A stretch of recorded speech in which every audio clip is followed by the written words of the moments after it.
আমি বর্তমান অন্তর্বর্তী সরকারের প্রধানকে বলবো, যদি আপনি নিরপেক্ষ গ্রহণযোগ্য নির্বাচন দিতে ব্যর্থ হন, জনগণ আপনাকে ক্ষমা করবে না। আপনি বারবার বলেছেন ফেব্রুয়ারির প্রথম দিকে নির্বাচন হবে। আমরা এইটাই চাই, ফেব্রুয়ারির প্রথম দিকে নির্বাচন হোক, এর ব্যত্যয় যেন না ঘটে। কোনো দলকে কেন্দ্র করে, কোনো ব্যক্তিকে কেন্দ্র করে নির্বাচন পিছানোর কোনো ষড়যন্ত্র বাংলাদেশের জনগণ গ্রহণ করবে না। আমরা দেখছি বর্তমান নির্বাচনকে পিছানোর ষড়যন্ত্র চলছে, বিভিন্ন রিপোর্টও আসছে। যারা এতদিন পর্যন্ত নির্বাচন নির্বাচন নির্বাচন জিকির ছিল, নির্বাচন ভোরের জিকির নির্বাচন, দুপুরের জিকির নির্বাচন, সন্ধ্যার জিকির নির্বাচন, তারা এখন নির্বাচন নিয়ে জিকির করছে না, বরং মনে হয় নির্বাচনের কথা ভুলিয়ে গেছে। কারণটা কি? হঠাৎ করে নির্বাচনের জিকির বন্ধ কেন? মাঠ পর্যায়ে জরিপ করে দেখছে পায়ের নিচে মাটি খালি হয়ে গেছে।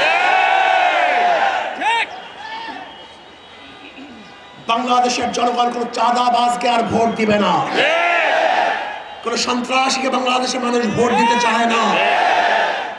যারা বিদেশে টাকা পাচার করবে এরকম মানুষকে বাংলাদেশের জনগণ আর দেখতে চায় না। নির্বাচন আসতেছে, নির্বাচন নতুন কিছু নয়। বাংলাদেশের মানুষ বারবার নির্বাচন দেখেছে,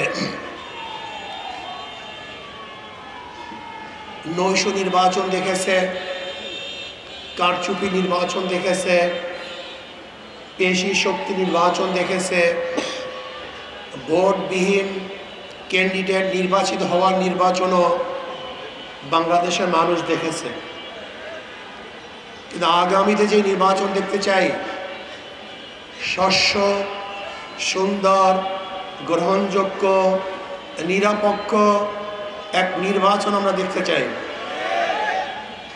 যেখানে পেশি শক্তির ব্যবহার হবে না, কালো টাকা সরাসরি থাকবে না, প্রত্যেকটা মানুষ তার পছন্দের ক্যান্ডিডেটকে নির্বিঘ্নে ভোট দিতে পারবে।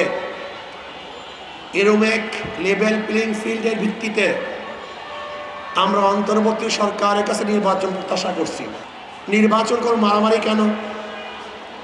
যদি মারামারি করেন তার নির্বাচন কেন? যদি দখলদারি করেন তাহলে ব্যালট কেন? যদি ব্যালটই দেন সেখানে দখল কেন?